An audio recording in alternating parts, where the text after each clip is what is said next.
73, verso 25.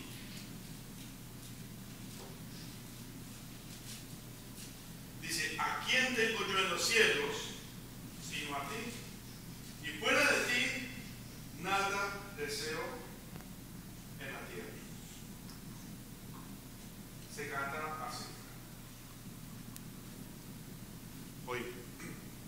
¿A quién tengo yo en los cielos sino a ti?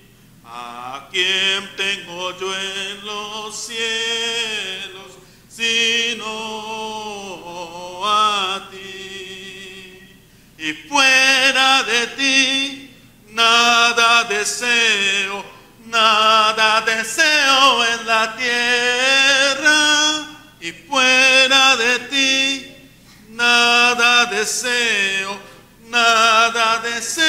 en la tierra. ¿Difícil o fácil? No, vamos a aprenderlo. 73, 25. Primera línea. Oído nuevamente y la segunda me acompaña.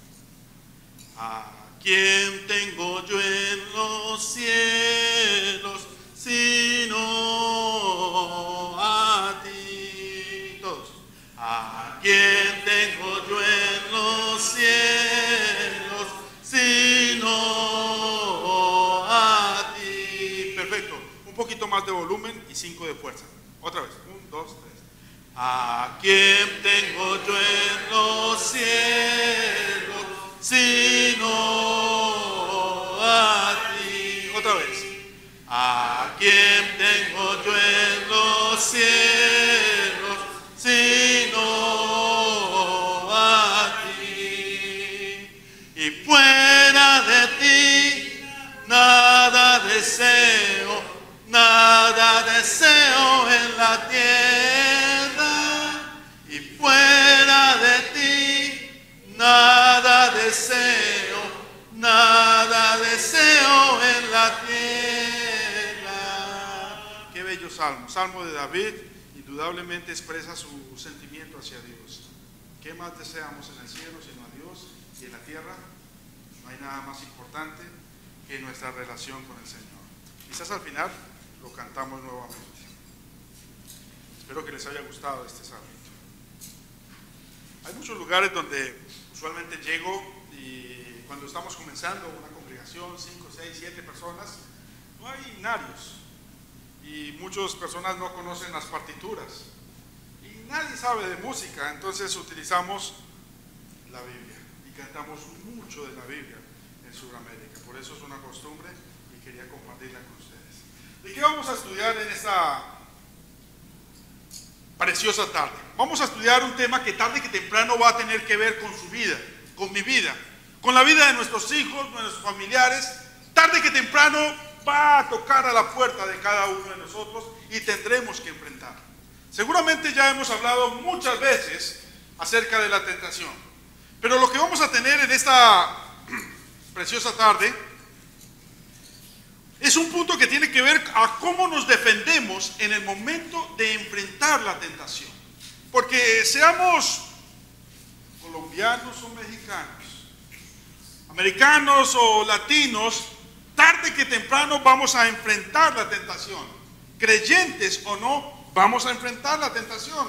Hombres o mujeres, vamos a enfrentar la tentación. Jóvenes o adultos, la enfrentaremos. Necesitamos aprender algo acerca de la tentación. Seguramente ustedes han estudiado algunas veces este mismo tópico, este mismo tema, pero no está de más repasar algunos puntos importantes.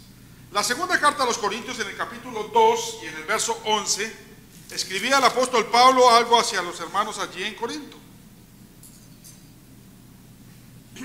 Y el apóstol Pablo hablando de una actitud que había nacido en la iglesia en Corinto. En la primera carta el apóstol Pablo les había dicho que debían corregir a un hermano que estaba en disciplina. Estaba andando desordenadamente, estaba andando en fornicación y lo necesitaban disciplinar. Y en efecto, eso hizo la iglesia. Pero parece ser que a la segunda carta a los Corintios este hombre había vuelto a la iglesia. Y había cierto rechazo de parte de la hermandad. Había cierto temor de parte de la hermandad. No lo estaban recibiendo de la manera adecuada. Y vean lo que termina diciendo el apóstol Pablo acerca de esa actitud de lo que estaba pasando. Dice: para que Satanás no gane ventaja alguna sobre nosotros, pues no ignoramos sus maquinaciones. Si usted analiza esta frase, Satanás obra, trabaja de una manera que hay veces uno ignora. Satanás inicialmente en la primera carta a los Corintios estaba interesado en este hombre, pero realmente él no estaba interesado en este hombre, realmente él estaba interesado en toda la iglesia, y logró que la iglesia sucumbiera ante su tentación precisamente porque los hermanos no estaban perdonando, porque los hermanos no estaban recibiendo, porque los hermanos no estaban apoyando a esta persona que había regresado de su mal camino. Entonces, Satanás a veces hace una cosa, pero con el propósito de ganar otra cosa. Es la manera de actuar de Satanás. Y la mejor manera, y el mejor trabajo, y la mejor arma que Satanás tiene es hacernos creer que él no existe. Imagínense una guerra entre dos países. Si el país A piensa que el país B no va a hacer guerra, pues entonces el país A no se prepara para la guerra. Y eso le da una gran ventaja al país B, porque ignorando el país A que se está preparando, va a atacar y va a coger desprevenido al país A. Por eso Satanás trabaja.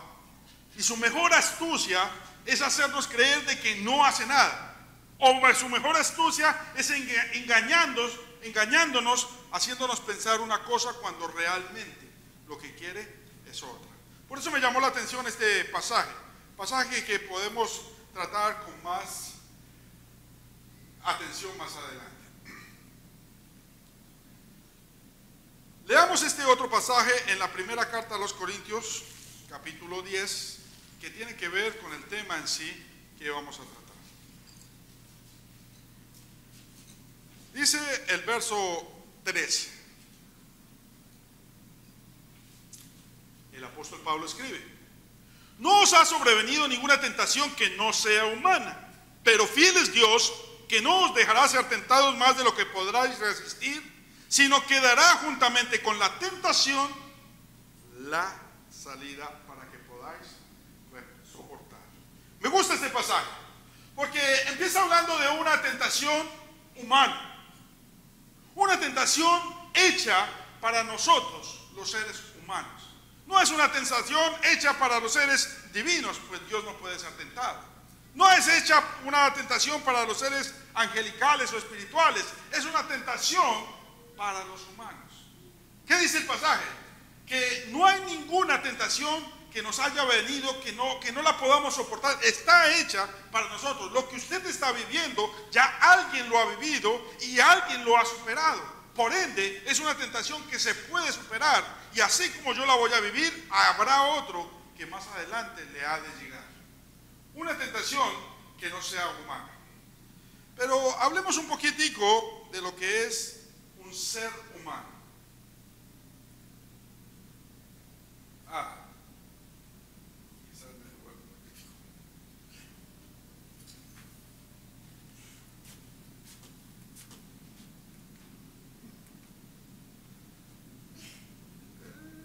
Bueno, salió la mitad, pero no importa.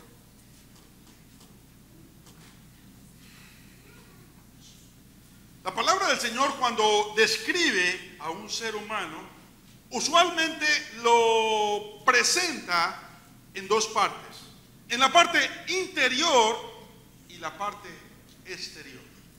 Note conmigo el pasaje de la segunda carta a los Corintios en el capítulo 4, verso 16.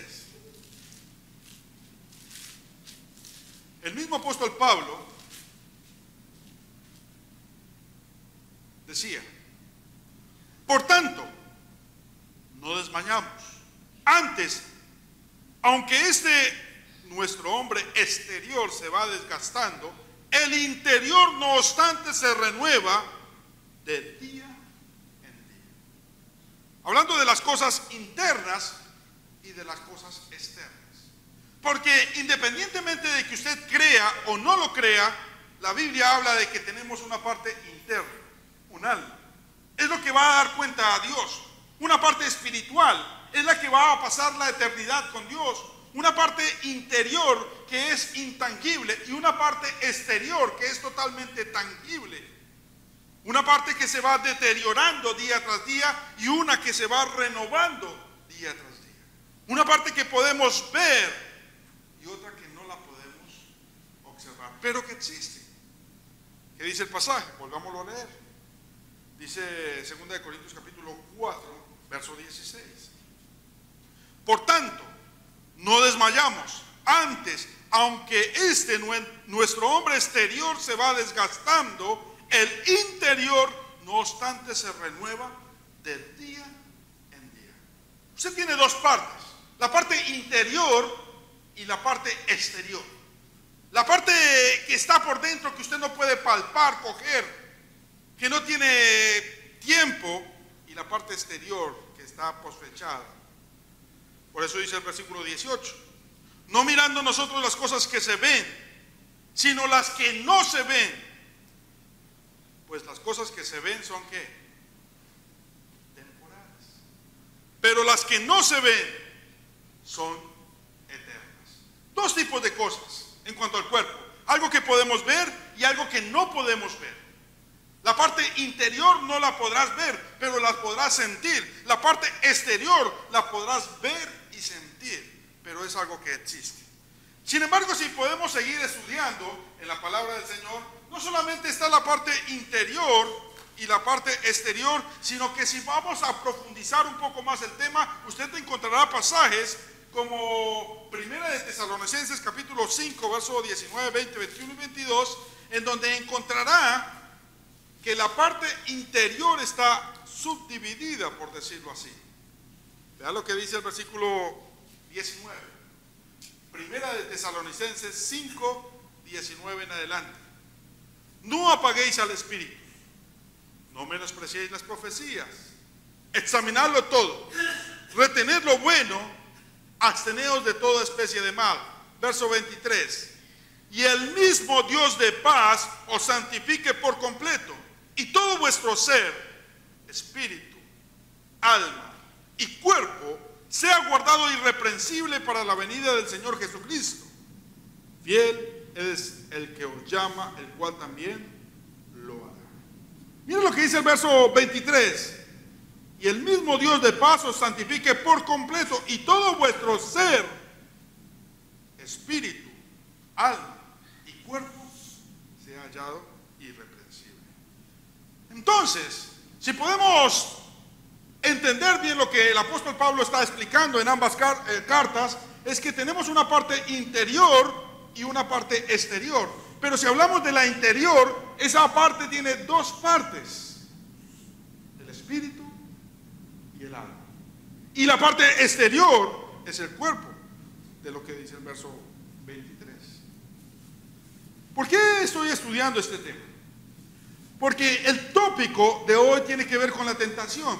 Y una cosa muy importante con ese tema es saber dónde voy a ser tentado yo.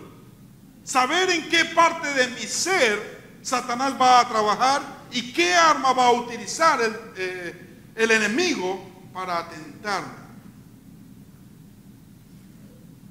Ahí sí sale un poquitico mejor. Tenemos espíritu, alma y cuerpo, según el pasaje del que hemos hablado.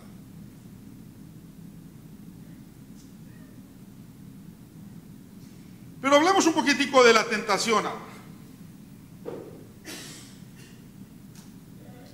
Tenemos también, no solamente nosotros como seres humanos, sino también tenemos un enemigo que se subdivide también a su vez en tres partes. Tenemos en la parte inferior el enemigo infernal, el diablo. Existe.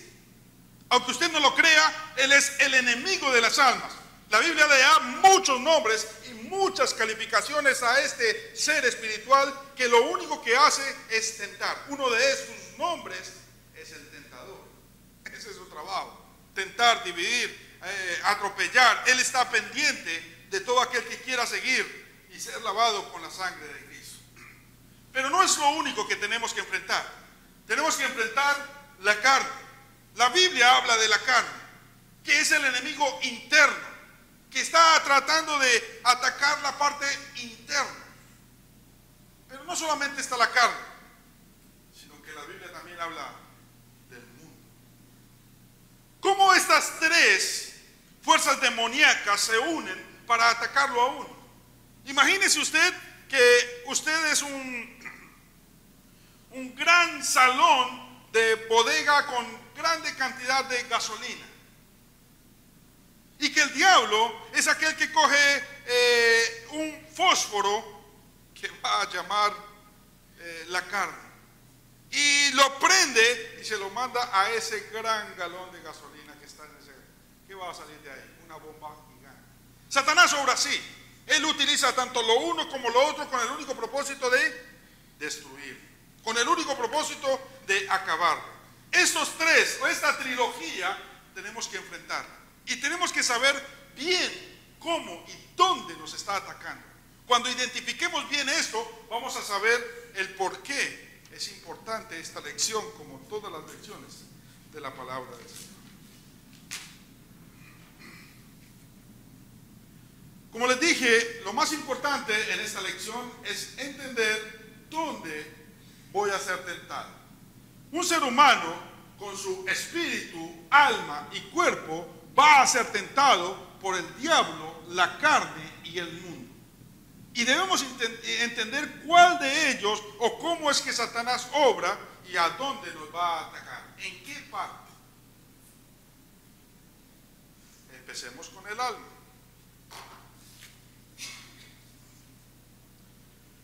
El alma tiene su enemigo, el enemigo externo. El enemigo del alma es el mundo. Pero, ¿qué es el alma? Bueno, el alma viene de una palabra griega que se escribe de esta manera, no sé cómo leerla claramente, pero que es de donde las palabras latinas se derivan como psiquis, mente, de donde se desprenden palabras como psiquiatra, psicosis, psicólogo. Todo esto viene de la misma palabra, de esa palabra, que lo que quiere decir esa palabra es su mente, sus emociones, su voluntad. Con su alma usted tiene una vida psicológica. Por eso se habla de alma y de psiquis. Un mundano es un ególatra. ¿Por qué es un ególatra? Porque satisface su ego, su psiquis, su mente, su parte interior, su parte que solamente está ahí adentro. Voy a darles esto con un ejemplo de cómo el mundo ataca al alma.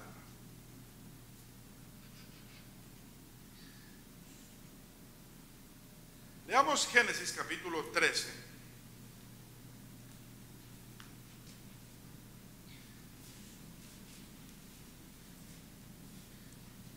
Y encontrará usted la historia de Abraham y Lot.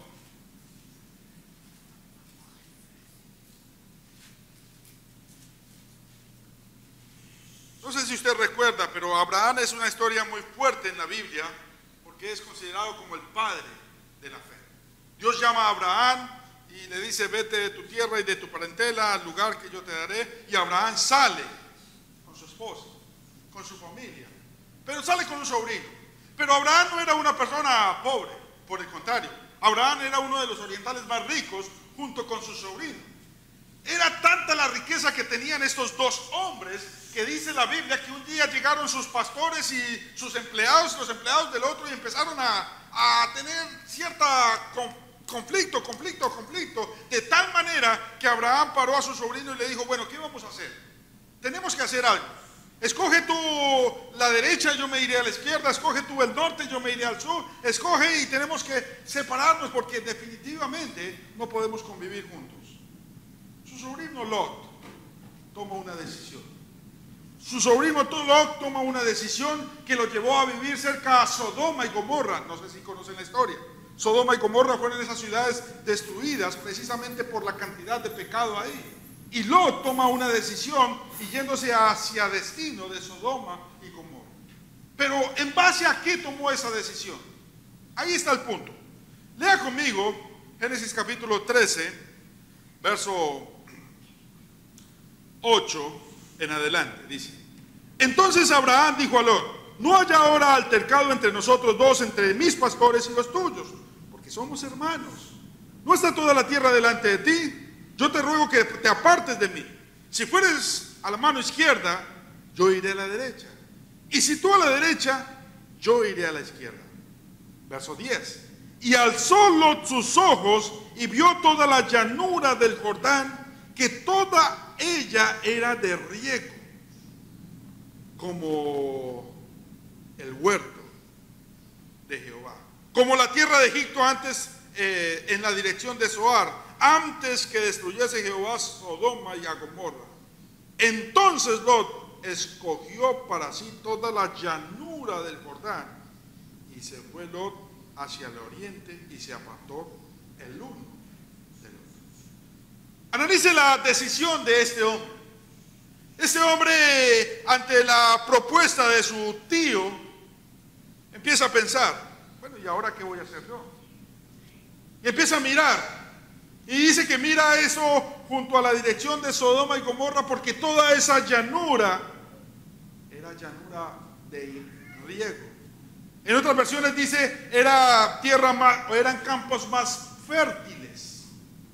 ¿En qué estaba pensando él? Él estaba pensando en su prosperidad. Él estaba pensando en su bendición económica. Él tomó la decisión basado única y exclusivamente por lo que el mundo ofrece. ¿Qué ofrece el mundo? Más dinero, más poder, tener más y más y más y más. Y es una falsa idea que el mundo constantemente está ofreciendo. Se la ofrece a los cristianos acá en Estados Unidos, se la ofrece a los cristianos en México, se la ofrece a los cristianos en México, en Puerto Rico, en Colombia, en cualquier parte del mundo. El mundo siempre está ofreciendo la necesidad de que usted deba tener más y más y más y más. Por eso Lot toma esta decisión. Imagínese, él tiene a su viejo tío ya, y su tío, desesperado por los problemas, le dice: ¿qué vamos a hacer? Escoge tú primero, sobrino. Si tú te vas para allí, yo me voy para allá, escoge. Pero él no piensa en su tío. Él no piensa que si escogía este lugar más fácil para su tío o más próspero para su tío, a él le iba a tocar el desierto. Él escogió la mejor parte, pero no midió las consecuencias. Él basó su decisión en lo que más podía sembrar adelante. Él ya era una persona rica. Él ya era una persona suficientemente con un poder económico bastante, pero toma una decisión equivocada. Una decisión basada en lo que el mundo da. Porque el mundo está interesado en atacar esa parte interna de nosotros, esa alma, esa mente, ese ego de nosotros, satisfacer esa necesidad que florece en el corazón del hombre. El mundo hace lo mismo. Y nos ataca a nosotros los cristianos. ¿No se han dado cuenta? ¿Cómo es posible que uno cambie de celular 2, 3 veces al año? Pero a veces dura 5 años con la misma Biblia, al punto de caerse la Biblia, y no compra uno otra Biblia. Pero sí compra ropa nueva, sí compra música nueva, sí compra carro nuevo, sí compra una cantidad de cosas, porque el mundo nos anda vendiendo la idea de tener que más y más y más. Es como trabaja el mundo. Y nos va atacando acá directamente. Conozco en Colombia una persona que tiene una casa empezó con una casa de 1 piso, pero por alguna extraña razón ella, que es una mujer sola con sus hijas, dijo, no, necesito una casa de 2 pisos. Pero al tercer año ya no quería una de 2, una de 3. Ahora tiene una de 5 pisos. Y ahora está pensando en qué va a hacer. Ahora necesito otra casa. Y otra, y otra. Y el mundo siempre le anda vendiendo esa idea de tener más y querer más. Y entiendo que ustedes están viviendo en un mundo, especialmente donde el mundo ataca esa parte.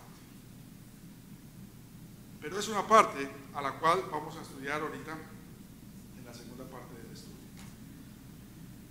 El sistema mundano siempre está ofreciendo lo mismo y de la misma manera. Tener más dinero, más poder, más influencia, más y más. Lee conmigo Primera de Juan, capítulo 2, verso 16. Quien lo quiera leer me lo puede compartir, por favor. Primera de Juan, capítulo 2, verso 16.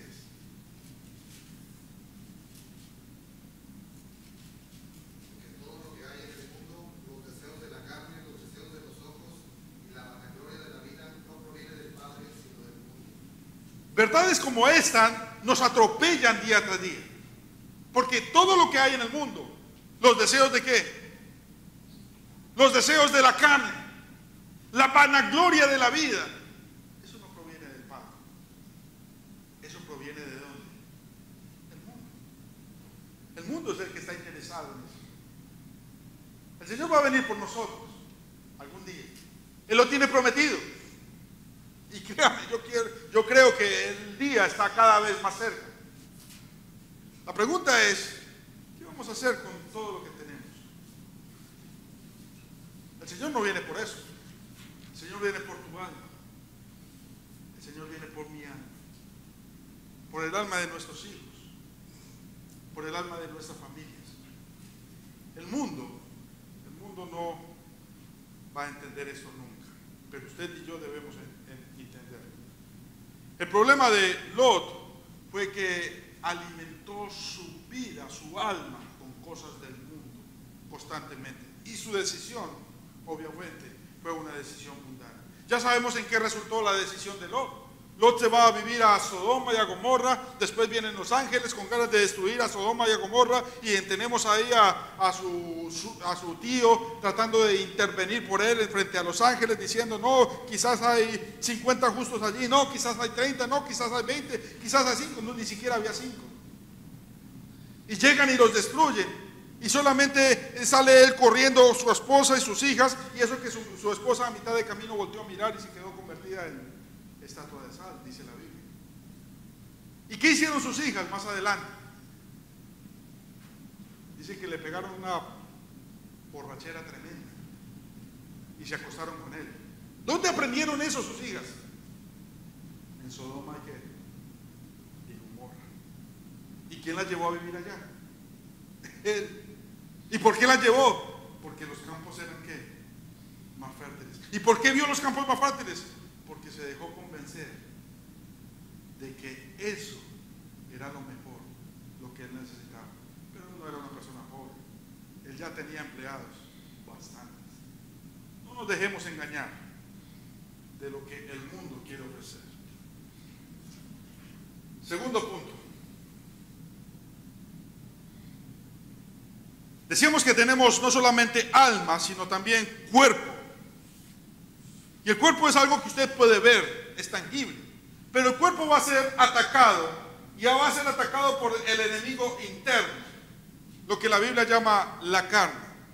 La carne es esa tendencia inherente que los seres humanos tenemos hacia las cosas malas. La gente se inclina por naturaleza a hacer lo malo. La gente casi que se quiere equivocar constantemente. Es increíble que uno invite a hacer lo malo y salgan gente por montones, e invita a hacer lo bueno y no hay gente para eso. La gente no quiere hacer lo bueno, está feliz haciendo lo malo. Nuestro cuerpo estará expuesto a las tentaciones físicas que si no le ponemos una rienda se convierten en pecado. ¿Cómo así? Por ejemplo, el apetito, el hambre. Es natural sentir hambre. Pero cuando comemos más de la cuenta y comemos desenfrenadamente, eso ya no es hambre, ya es gula. Y la gula es pecado. El sueño es normal. Una persona es normal que tenga sueño y que descanse en su vida 8 horas diarias, 7 horas diarias, quizás 6, no sé, lo que sea común hacer. Es normal. Pero cuando pasan de las 8 horas, sino 9, 10, 11, 12, 13, 15 horas diarias, eso ya no es sueño. Eso ya es pereza. ¿Y la pereza es qué? Pecado. Es la carne invitándonos siempre. La violencia. Es normal sentir ira. La ira es una reacción natural de un ser humano. Nuestro Señor Jesús se airó cuando vio el templo convertido en una cueva de ladrones. Pero lo que no es normal es que en el momento de mi ira yo agarre cualquier herramienta, cualquier olleta de la cocina, cualquier cosa y se la estrella a mi marido, a mi esposa. Eso no es normal. Ahí es donde está el pecado. El cuerpo va a ser atacado por la carne, y la carne es esa tendencia a sobrepasar los límites de las cosas que son naturales en nosotros. Miremos un ejemplo de una tentación de estas. Segunda de Samuel, capítulo 11, verso 3. Seguramente ya conocen la historia. Este es el rey David. El rey David es un personaje bastante particular. A usted le parecerá curioso que el rey David, las cosas que hizo y lo que se dice de este rey. Si hay un personaje en la Biblia que me ha impactado su historia como tal, es la del rey David. Si pudiéramos sacar a un lado la historia de Jesús y pudiéramos pensar en toda la Biblia sin nuestro Señor, ¿quién es el hombre más santo, por decirlo así? El hombre que escribió más y más y más y de quien se habla más y más capítulos en la Biblia. Un hombre digno de imitar. Bueno, usted llegará a esta conclusión. Es el rey David. ¿Por qué? Porque la Biblia dice de él cosas que no se dicen de ningún otro. Por ejemplo, la Biblia dice que él tenía el corazón conforme al de Dios. Increíble. Conforme al de Dios. Es más, el Mesías es tipo y figura del rey David.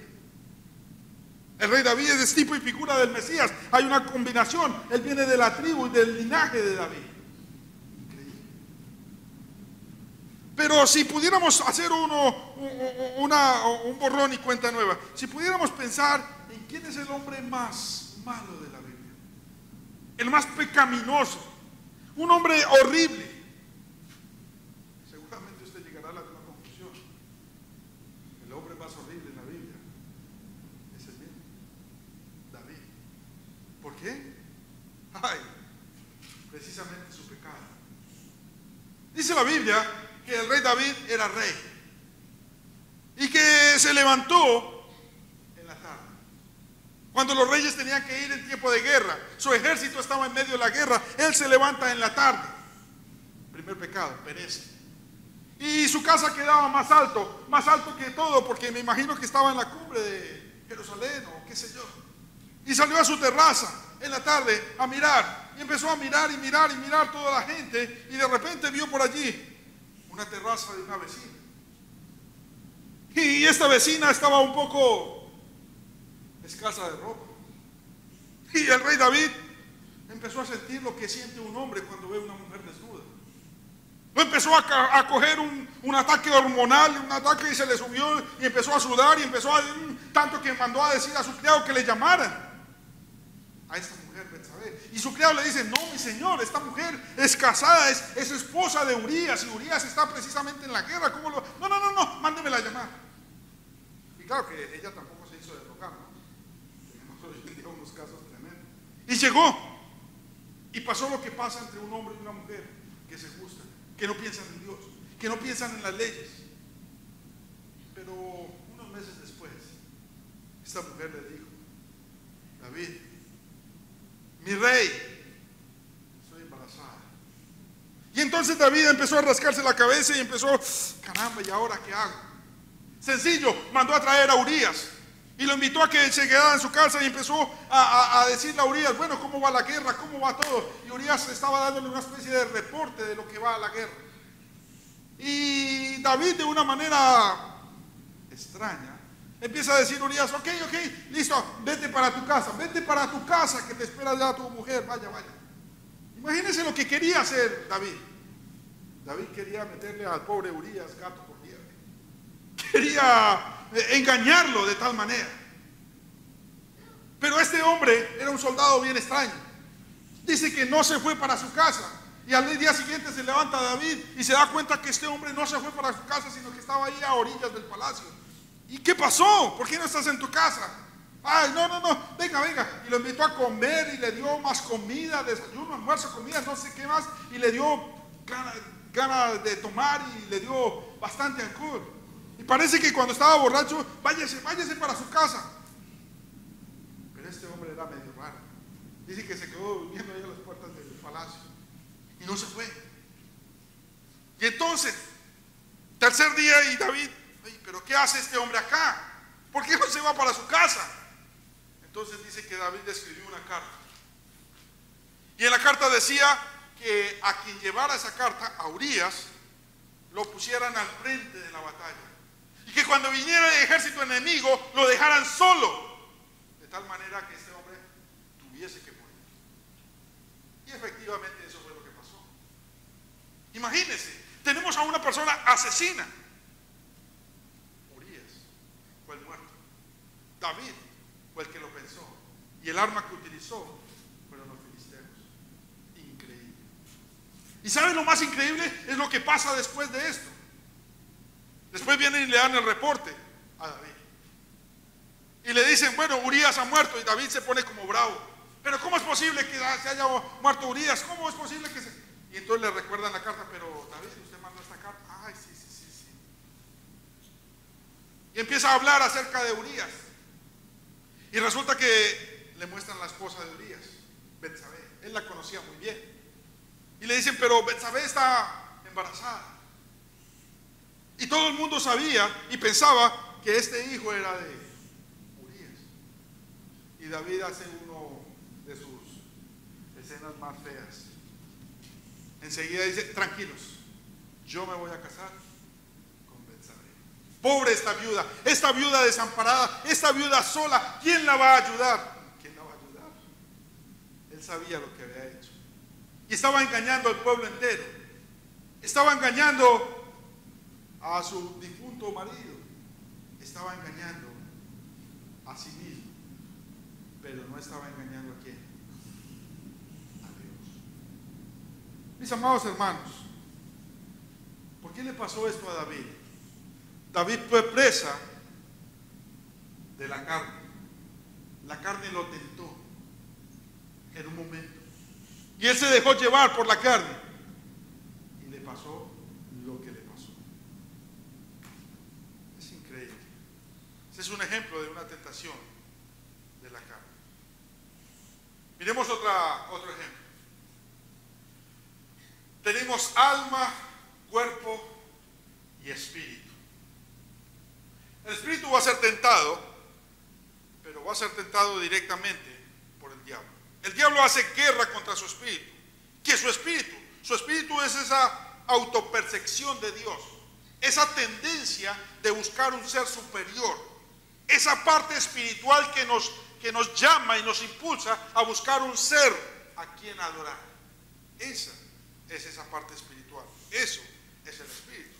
Solo el ser humano tiene espíritu, los animales no lo tienen. Pero el ser humano sí lo tiene. Y Dios, dice Juan 4:24, que Dios es espíritu y busca adoradores que le adoren en espíritu y en verdad. Dios, siendo espíritu, está buscando ese tipo de adoradores. Adoradores que lo adoren espiritualmente, con esa tendencia, con esas ganas de buscar de Dios, con esa fe, con ese entusiasmo, con esa parte espiritual de la que habla acá. Y el diablo quiere a usted separarlo de esa parte, de esa comunión con Dios, de esa parte espiritual que lo liga a usted a Dios. Ese es el trabajo directo de Satanás, lograr esa separación entre el hombre y Dios. Miremos un ejemplo claro. Vea lo que dice Lucas capítulo 22. ¿Quién lo quiere leer? 22:31. ¿Alguien lo quiere leer? Dijo también el Señor: Simón, Simón, he aquí Satanás os ha pedido para zarandearos como trigo. Y el 32. Pero yo he rogado por ti, que tu fe no falte, y tú, una vez vuelto, confirma a mis hermanos. Mira esta palabra de Jesús para con Pedro. Simón, Simón, Satanás te ha pedido, te ha solicitado para zarandearos como a trigo, pero yo he rogado por ti para que tu fe no falte. ¿Qué es lo que iba a ser? ¿Qué es lo que iba a ser probado en Simón Pedro? No iba a ser probada la carne, no iba a ser probada la mente, el alma, iba a ser probado su espíritu. Pero ¿cómo lo llama Jesús? Yo he rogado por ti para que tu fe no falte. El espíritu es esa fe de nosotros, esa parte espiritual, esa parte que nos une a Dios, esa parte que nos está constantemente tendencia a buscar de Dios. Y esa es la parte que a Satanás le interesa. Esa es la parte con la cual Satanás va a enfrentarse. Esa es la parte con la cual Satanás va a hacer todas sus armas en contra de su fe. A Satanás le interesa que usted sea parte de Dios. El diablo quiere separarnos de Dios y por eso él atacará esa parte. A veces yo pienso que el diablo no está ni siquiera interesado en que la gente tome licor o fume cosas raras. ¿Por qué digo esto? Hay veces en nuestros países, lo que es el día 24 de diciembre o 31 de diciembre, uno va al día siguiente y puede ver lo que es un borracho en toda su expresión. Puede ver un hombre totalmente vomitado, tirado en el suelo, totalmente sucio, puerco. Yo creo que hasta Satanás a veces pasará y dirá: oiga, pero este hombre sí, no, oiga, qué pesar, le está haciendo mala publicidad. ¿Quién quiere tomar así? Nadie quiere tomarse un trago viendo ¿quién quiere beberse algo haciendo así? No, nadie. Pero ¿qué le muestra a Satanás a uno? Satanás le muestra imágenes en la televisión, por ejemplo, donde un hombre anda en un carro deportivo muy hermoso, con 2 o 3 mujeres, con una copa de vino acá, no una botella, no una canasta, no una sola, dando la idea de que él tiene control, pero que no necesita a quién, no necesita de Dios. Esa es la idea de Satanás. Él quiere hacerlo separar a uno de Dios. A Satanás no le interesa muchas cosas que nosotros creemos. Si el emborracharse lo separara a uno literalmente de Dios, Satanás atacaría eso. Pero a mí me ha pasado que he conocido gente que aún borracha termina hablando de Dios. Increíble. Yo no sé si a mí me ha pasado. Y termina predicando borracho y está hablando de Dios. Porque lo que está siendo afectado con la borrachera no es su espíritu, sino lo que está siendo afectado es ¿qué? Su cuerpo. Por eso toma, porque tiene un vacío ahí. El no conocer a Dios es lo que verdaderamente le importa a Satanás. Al diablo no le importa su casa, ni su carro. Al diablo no le importa su familia, ni su trabajo. Al diablo ni siquiera le importa la iglesia, siempre y cuando usted esté apartado de Dios. ¿Cómo así? Claro, porque hay mucha gente que asiste a las iglesias, pero su corazón está ¿qué? Lejos de mí. Lo dice la palabra, no lo digo yo. Hay cantidad de gente abutarrando las iglesias hoy en día, especialmente estas iglesias que hablan de prosperidad, cantidad de gente, pero su corazón está ¿qué? Lejos. Al diablo no le interesa si asiste o no, con tal de que se mantenga ¿qué? Lejos de Dios. Esa es la parte que quiere atacar Satanás. A Satanás le interesa que se aparte de Dios. Eso fue lo que le dijo.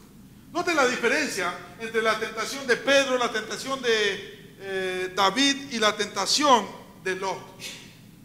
Pedro no tuvo una tentación al tipo de Lot. Uy, a mí me gustaría tener, yo quiero tener, uy, qué prosperidad y me va a venir. No. Tampoco tuvo una tentación como la de David. Qué mujer. No. Este es otro tipo de tentación. Esa es una tentación espiritual. Una tentación que lo quería apartar ¿de quién? De su relación con Dios. Volvamos al pasaje. 1 Corintios capítulo 10, versículo 13. No os ha sobrevenido ninguna tentación que no sea humana, pero fiel es Dios que no os dejará ser tentados más de lo que podáis resistir, sino que dará también juntamente con la tentación la salida para que podáis soportar. ¿Qué pasaje tan hermoso? Nos da una esperanza. No solamente nos previene de que nos va a venir la tentación, sino que la tentación va a ser conforme a nuestra capacidad, sino que además Dios nos va a dar una puerta de salida, una puerta de escape, una manera como podamos huir de la tentación cuando seamos tentados. Cuando soy tentado por la carne, la Biblia dice cuál es la puerta de salida. La Biblia dice cuál es la flecha de salida. ¿Cuál es la única cosa que usted debe hacer cuando es tentado por la carne? Huir. Leamos este pasaje. 2 de Timoteo capítulo 2, verso 22.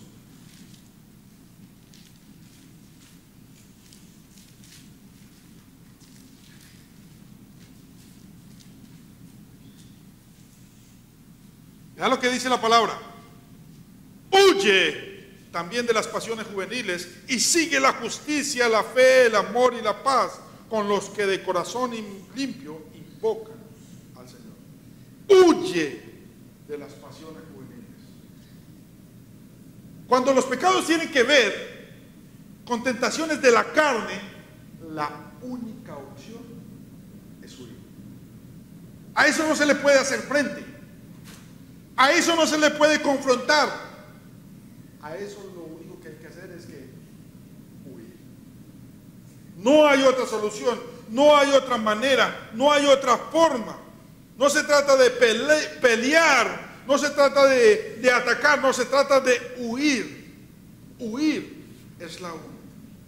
¿Tiene problemas con el trago? El trago es una tentación de la carne. Pues huya de los lugares donde ofrecen trago.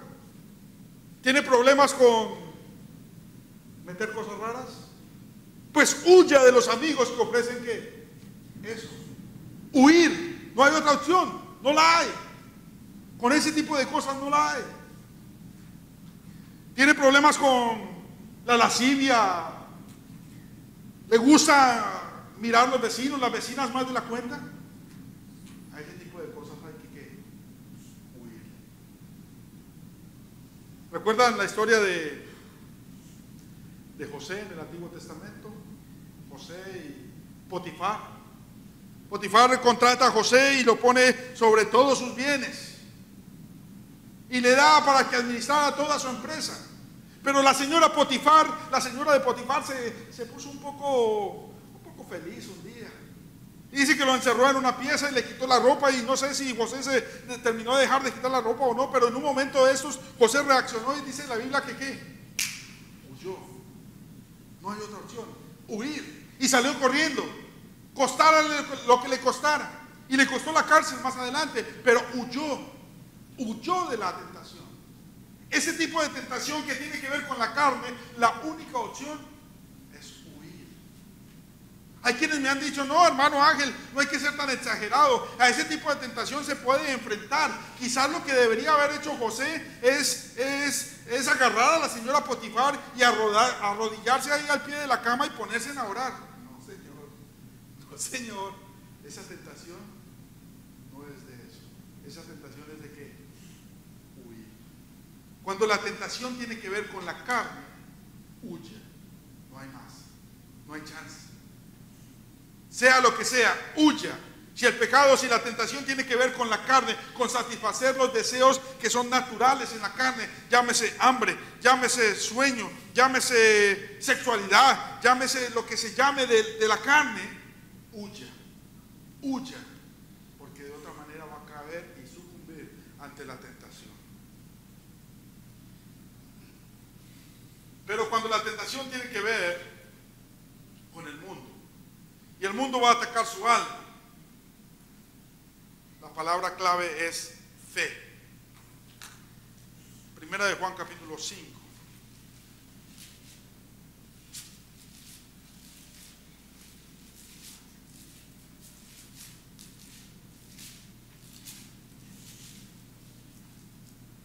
Verso 4. Ve lo que dice la palabra. Porque todo lo que es nacido de Dios vence el mundo. Y esta es la victoria que ha vencido el mundo, nuestra fe. ¿Quiere vencer al mundo? ¿Quiere vencer su falsa idea de materialismo? ¿Con qué lo va a vencer? Con su fe. Y esta es la victoria que ha vencido al mundo, nuestra fe. El mundo le va a ganar si usted no cultiva la fe en usted, en su familia, en sus hijos. Las iglesias de Cristo están desapareciendo en el mundo entero. Y es culpa de nosotros como padres. Porque el mundo nos dio 3 vueltas. Y nos envolvió en su manto de materialismo. Y nuestros hijos vieron que para nosotros era más importante trabajar que ir a la iglesia.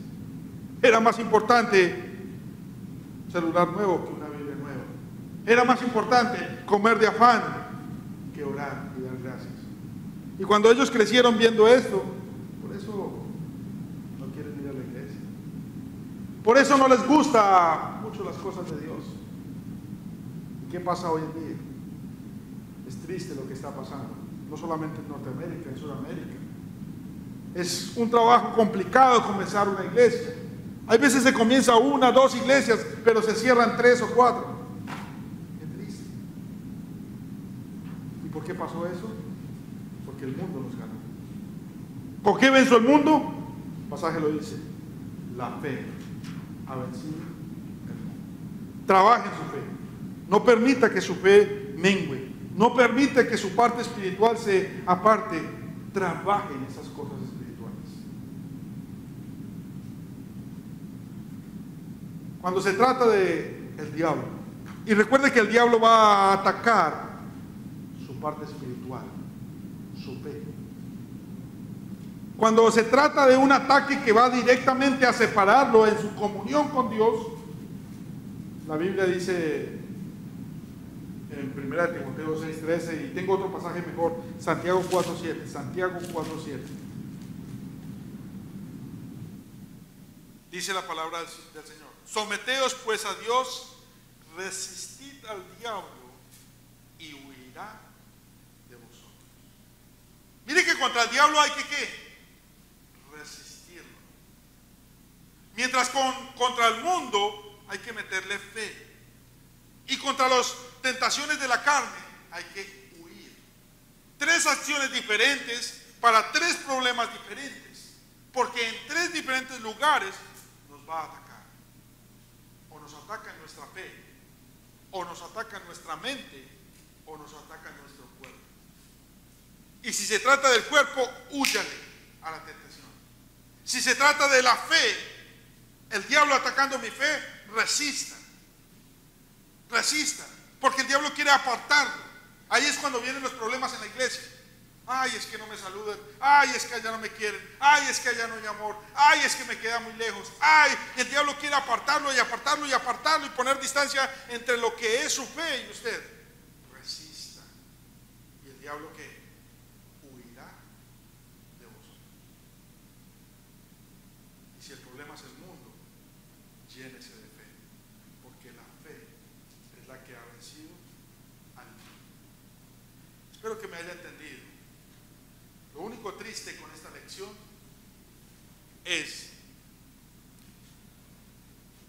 como se dieron cuenta, hay tres enemigos y tres acciones diferentes que tomar. Contra el mundo debo tomar una acción diferente que contra el diablo. Contra la carne es totalmente diferente que contra Satanás.